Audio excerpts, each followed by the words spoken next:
Olá pessoal, bom dia, boa tarde, boa noite. Dependendo do horário que vocês vão estar acessando essa aula, né? Claro. Pessoal, caso eu tussa um pouco ou a minha voz dê uma falhada em alguns momentos, peço que vocês me perdoem, mas é porque eu tô meio resfriado, tô um pouco mal, então não tá fácil. Mas vamos seguir, não tem tempo ruim não. Bom, na última aula a gente falou sobre tabela periódica e distribuição eletrônica. Aqui nessa aula a gente vai falar sobre ligações químicas e estrutura de Lewis. A gente vai entender como se formam as ligações químicas e as particularidades que existem entre elas, né? Eu vou apresentar a vocês, caso vocês não conheçam, a estrutura de Lewis, que é uma das formas mais usadas para representar as ligações entre os compostos, com os seus elétrons espalhados, né? Vamos lá. Pessoal, até agora a gente tem estudado os átomos de forma isolada, com propriedades individuais. A gente viu propriedades individuais dos átomos até agora. Só que na natureza, os átomos não se comportam dessa forma. Quase sempre a gente encontra eles fazendo ligações, seja com átomos da mesma espécie, do mesmo elemento, né? Ou com átomos de elementos diferentes. Então eu coloquei alguns exemplos aqui para vocês. Ó, o oxigênio, a água, o ácido acético, que é um componente do vinagre, e o etanol, né, o nosso famoso álcool. Mas por que os átomos se ligam? Eles se ligam para atender a uma condição. Segundo a regra do octeto, os átomos se ligam para atingir os 8 elétrons na camada de valência. Mas por que esse número de 8 elétrons? Porque 8 elétrons é o que os elementos do grupo 18 da tabela periódica têm em comum. Eles têm 8 elétrons em sua camada de valência. Com exceção do hélio, né? Que o hélio ele tem a mesma estabilidade que esses elementos, mas ele tem 2 elétrons na sua camada de valência.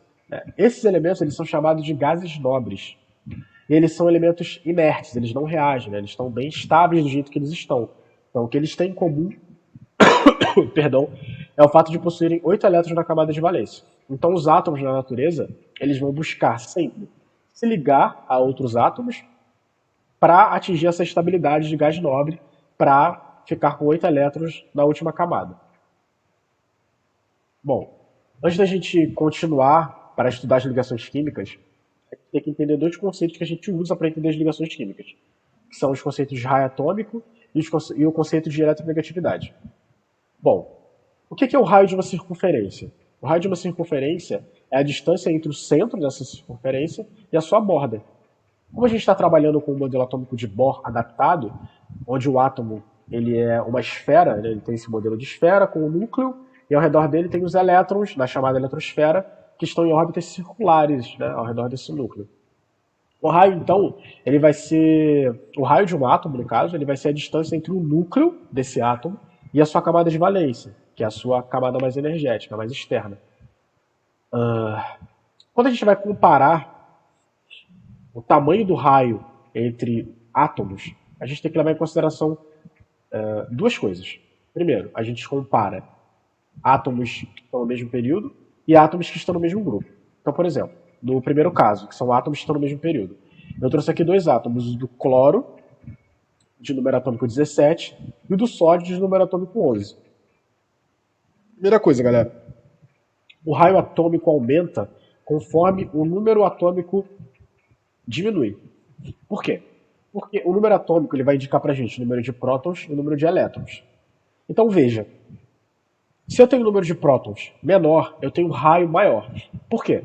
Porque próton é uma coisa positiva. Lembrem disso. Os prótons ficam no núcleo do nosso átomo. E essa coisa positiva vai atrair os elétrons que estão na nossa eletrosfera ao redor desse núcleo. O elétron é uma coisa negativa. Então, se eu tenho uma atração entre uma coisa negativa e uma coisa positiva, isso quer dizer que eu estou diminuindo o raio do meu átomo, não estou? Porque eu estou comprimindo o raio dele por conta da atração. Repulsão, atração. Então a atração diminui o tamanho do meu raio. É por isso que o cloro ele tem um raio menor do que o sódio, porque ele tem um número maior de prótons, por sua vez ele vai atrair muito mais os elétrons e vai comprimir o tamanho do raio. Quando a gente está falando de átomos no mesmo grupo, né, no caso, por exemplo, eu peguei aqui o flúor e de novo o cloro. Eles estão no grupo 17 da tabela periódica, lá o grupo dos halogênios. O que a gente tem que observar aqui é o número de camadas, certo? Porque o flúor ele está no segundo período da tabela periódica e o cloro está um período abaixo, ele está no terceiro período, abaixo ou acima, dependendo de como você faz a leitura. Mas o cloro ele tem um número de camadas maior do que o do flúor. Ele tem uma camada a mais. Ele tem 3 camadas, o flúor tem 2. Ou seja, se o raio é a distância do núcleo até a última camada de um átomo, isso quer dizer que o cloro tem um raio maior do que o do flúor, porque ele tem uma camada maior, portanto a distância entre o núcleo e essa última camada vai ser maior. A gente tem o conceito da eletronegatividade. A gente define a eletronegatividade como a força de atração, né, por um átomo sobre o elétron em uma ligação química. Né? Então o átomo ele atrai um elétron e essa força de atração ela é chamada de eletronegatividade. Para comparar a eletronegatividade entre os átomos, a gente tem que analisar o tamanho do raio do átomo e a quantidade de prótons no núcleo. Quanto menor for o raio desse átomo e mais prótons ele tiver, maior será a eletronegatividade. Por quê? Pensa. Se o átomo é pequeno e ele tem muito próton, ele vai atrair mais facilmente o elétron. A eletronegatividade é essa capacidade de atrair mais facilmente o elétron. Então, se eu tenho muito próton, tenho um raio pequeno, então ele vai ser mais atraído pelo núcleo, que é algo positivo, onde estão os prótons. O elétron, que é algo negativo, de novo, vai ser atraído pelo núcleo, que é positivo, onde estão os nossos prótons. Quanto mais próton eu tiver, quanto mais coisa positiva eu tiver, mais elétrons eu vou atrair. Isso também vale para os elétrons que vêm de fora. Porque, por exemplo, se eu tenho uma atração menor dos elétrons desse átomo, que esse átomo já tem, para o núcleo, eu vou ter uma repulsão menor para os elétrons que vêm de fora. Por quê? Se eu tenho uma atração menor dos elétrons que o átomo já tem, isso quer dizer que os átomos eles estão ali, né, mais ao redor da eletrosfera. Isso causa uma repulsão maior com os elétrons que vêm de fora, porque eles não conseguem passar para chegar no núcleo, entendeu? Então funciona dessa forma. Bom, a gente observa na tabela periódica que a gente tem a eletronegatividade crescendo quando a gente vai de baixo para cima na tabela periódica e quando a gente vai da esquerda para a direita. Então, por exemplo, vamos pegar o flúor. O flúor ele é uma grande referência quando a gente está falando de eletronegatividade, porque ele é um átomo conhecido por ser muito eletronegativo. O flúor ele ocupa o penúltimo lugar no segundo período da tabela periódica, né, indo da esquerda para a direita. Ele está atrás apenas do neônio, mas o neônio ele é um gás nobre, então ele é inerte, a gente não vai considerar. E ele ocupa a última posição, se a gente for de baixo para cima, ali no grupo 17 da tabela periódica, ou 7A, né, no caso dessa imagem aqui, que é o grupo dos halogênios. Isso quer dizer que o flúor ele tem um número muito grande de prótons. Lembra, conforme a gente vai avançando nos períodos, o número de prótons vai aumentando. Né? Porque o número atômico aumenta. Ele tem um número de prótons muito grande, então ele atrai muito mais facilmente os elétrons, certo? E ele tem um raio menor. Por quê? Menor, por exemplo, a comparação que eu fiz antes, que era com o cloro. Ele tem um raio menor do que o cloro, porque ele está no segundo período, e o cloro está no terceiro período. Então, em relação aos elementos aqui desse grupo dos halogênios, ele é o que tem o menor raio. Então, ele é muito eletronegativo. Ele atrai muito facilmente os elétrons. Ele tem o menor raio, perdão, e ele tem um alto número de prótons. Por isso que ele é um átomo tão eletronegativo assim. Então, funciona desse jeito. Na tabela periódica, conforme a gente vai subindo na tabela periódica, indo da esquerda para a direita, a gente tem um aumento da eletronegatividade.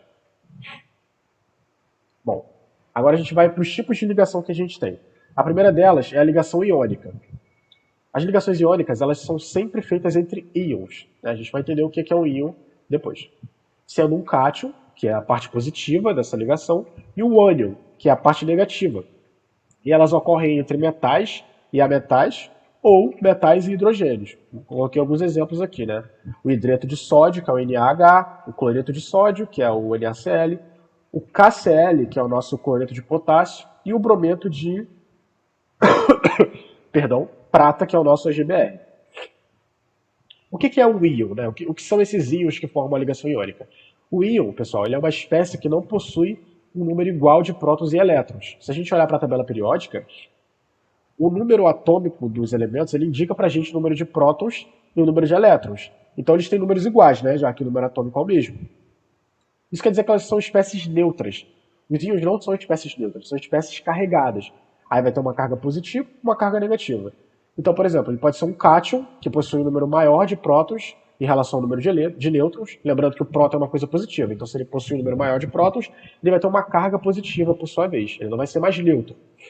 E a gente tem os ânions, né, que possuem um número maior de elétrons em relação ao número de prótons. Se eles possuem um número maior de elétrons, que é uma coisa negativa, então eles vão ter uma carga negativa por sua vez. Bom, e como é que ocorre essa ligação iônica? Essa ligação, pessoal, ela ocorre pela doação, né, e recepção de um elétron. Então, por exemplo, a gente tem o sódio, né, pegando como exemplo o cloreto de sódio, que é o nosso sal de cozinha. A gente tem o sódio, que está no grupo 1, e no período 3 da tabela periódica. Isso quer dizer que ele tem uma configuração de valência 3s1. Ele tem um elétron na sua camada de valência. E a gente tem o cloro, que está no grupo 17, ou no grupo 7A, né, da tabela periódica, no terceiro período. Então, ele tem configuração de valência 3s2, 3p5. Isso indica o grupo do cloro e o grupo do sódio indicam pra gente quais são as quantidades de elétrons na camada de valência que eles têm. O sódio tem 1 elétron na camada de valência, o cloro tem 7 elétrons na camada de valência. Como alguém tem que doar e alguém tem que receber o elétron, o que vocês acham mais fácil? O cloro perder os 7 elétrons dele para doar ao sódio, e por sua vez o sódio receber 8 elétrons, ou vocês acham mais fácil o sódio, que tem 1 elétron, doar esse único elétron dele para o cloro? Pessoal, a gente tem um gasto energético muito grande se a gente for tirar os 7 elétrons do cloro e doar para o sódio. É um gasto energético muito grande, a gente tem que fornecer muita energia para isso acontecer. Então, naturalmente falando, como as coisas tendem ao estado de menor energia, o que acontece na natureza é que o sódio perde esse único elétron que ele tem na camada de valência, ele doa para o cloro, e assim eles se ligam, certo? E essa ligação, elas acontecem através da força chamada eletrostática, que é a atração entre as cargas desses compostos, né? O cloro com uma carga positiva, o cloro com uma carga negativa, e o sódio com uma carga positiva. Essa atração eletrostática, ela faz com que essa ligação seja extremamente forte, extremamente forte. Então os compostos iônicos, os compostos formados por ligações iônicas, eles são, geralmente, a maioria, eles são compostos sólidos. Eles têm uma rede cristalina, né? Que é essa estrutura bem definida, essa estrutura bem organizada, por conta dessa ligação extremamente forte. Outra coisa que a gente observa, por conta dessa interação eletrostática, é que os pontos de fusão e de ebulição de um composto iônico, eles são extremamente grandes, né? Então, o ponto de fusão do cloreto de sódio, por exemplo, é 801 graus. 801 graus Celsius. O ponto de ebulição dele é 1465 graus Celsius. Então a gente tem que fornecer muita energia. A gente tem que dar muito calor para conseguir quebrar essa ligação e mudar o estado físico, que é sólido, e passar para o estado líquido, que é a fusão, ou depois para o estado gasoso, que é a ebulição, né? Então, é assim que se forma uma ligação iônica, através de doação e recepção de elétrons.